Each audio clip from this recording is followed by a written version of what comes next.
Hello friends, എല്ലാവർക്കും Adilakshmi kitchen വേളിലേക്ക് സ്വാഗതം. ഇന്ന് നമുക്ക് അടിപൊളി ചായയുടെ കൂടെ കഴിക്കാൻ പറ്റുന്ന ചക്കട, കുട്ടികൾക്കൊക്കെ 4 മണിക്ക് ചായക്ക് കൊടുക്കാൻ പറ്റിയ ഏറ്റവും നല്ല ഹെൽത്തി ഫുഡാണ്. അപ്പൊ പഴുത്ത ചക്ക കിട്ടിയാൽ കളയണ്ട. ഇത് വാഴയില കിട്ടിയിട്ടുണ്ട്. ഇനി നമുക്ക് ചക്ക അരിഞ്ഞ് മിക്സിയുടെ ജാറിലിട്ടിട്ട് അരച്ച് പേസ്റ്റ് ആക്കി എടുക്കാം. ഇനി ഒരു പാത്രത്തിലോട്ട് 2 കപ്പ് അരിപ്പൊടി ചേർത്ത് കൊടുക്കുക. അതിലോട്ട് 1/2 കപ്പ് നാളികേരം അരച്ചു വെച്ചിരിക്കുന്ന ചക്ക പേസ്റ്റ്, ഏലക്ക പൊടി, ഒരു പിഞ്ചുപ്പ്, ശർക്കര, എന്നിട്ട് നന്നായി കുഴച്ചെടുക്കുക.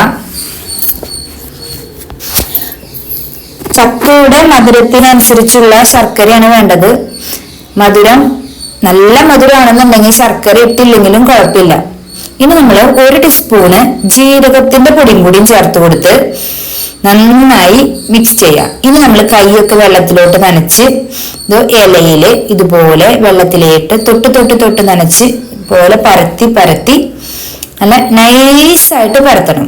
നല്ല ഹാർഡായി പരത്താൻ പാടില്ല, നൈസായിട്ട് പരത്തണം. ഞാൻ ചക്കടയുടെ റെസിപ്പി വേറെ ഇട്ടിട്ടുണ്ടായിരുന്നു, ചക്ക പുഴുങ്ങി ഉണ്ടാക്കണത്. 2 ടൈപ്പ് ഞാൻ ചക്കട ഉണ്ടാക്കിയിട്ടുണ്ട്. അപ്പൊ നിങ്ങൾ അതും ആദിലക്ഷ്മി കിച്ചൺ വേൾഡ് കാണാം. അപ്പൊ സിമ്പിൾ പരിപാടിയാണ്. വെള്ളത്തിൽ തൊട്ടതുപോലെ എല്ലാ ഭാഗം അടിയിൽ കാണുന്ന രീതിയിൽ വരെ നമ്മൾ നൈസായി പരത്തണം. അപ്പൊ ആദ്യത്തെ കാലത്ത് സ്കൂളിൽ നിന്ന് വിട്ട് കഴിഞ്ഞാൽ ചക്ക പുഴുങ്ങിയത്, ചക്കട, കൊള്ളിക്കിഴങ്ങ് പുഴുങ്ങിയത്, അങ്ങനെ ഹെൽത്തി ആയിട്ടുള്ള ഫുഡുകളായിരുന്നു നമ്മളൊക്കെ കഴിച്ചിരുന്നത്. ഇന്നത്തെ കാലത്ത് എന്നിട്ടാ പിസ്സ, ബർഗർ, നൂഡിൽസ്, പിസ്ത, ഇതുമാതിരിയുള്ള ഐറ്റംസുകളായി. അപ്പൊ നമ്മള് ഇതുപോലെ 10-15 മിനിറ്റ് മതി ഇനി ആവിയിൽ വേവിച്ചെടുക്കാനായിട്ട്. ഇലയൊക്കെ നല്ല കളർ ചേഞ്ച് ആയി വെന്തെന്ന് അറിയാനായിട്ട്. ഇനി നമ്മൾ ജസ്റ്റ് ഒന്ന് പൊക്കി നോക്കുമ്പോ നമ്മുടെ ഇലയിൽ നിന്ന് വിട്ട് വരുന്നുണ്ട. ഈ സമയം നമ്മുടെ ചക്ക നന്നായി വെന്തു എന്നർത്ഥം. ഇനി ഒരു തീ ഓഫ് ചെയ്തിട്ട് അങ്ങനെ തന്നെ ഒരു 5 മിനിറ്റ് കൂടി വെക്കാം. അങ്ങനെ നമ്മുടെ ചക്കട തയ്യാറായിട്ടുണ്ട്.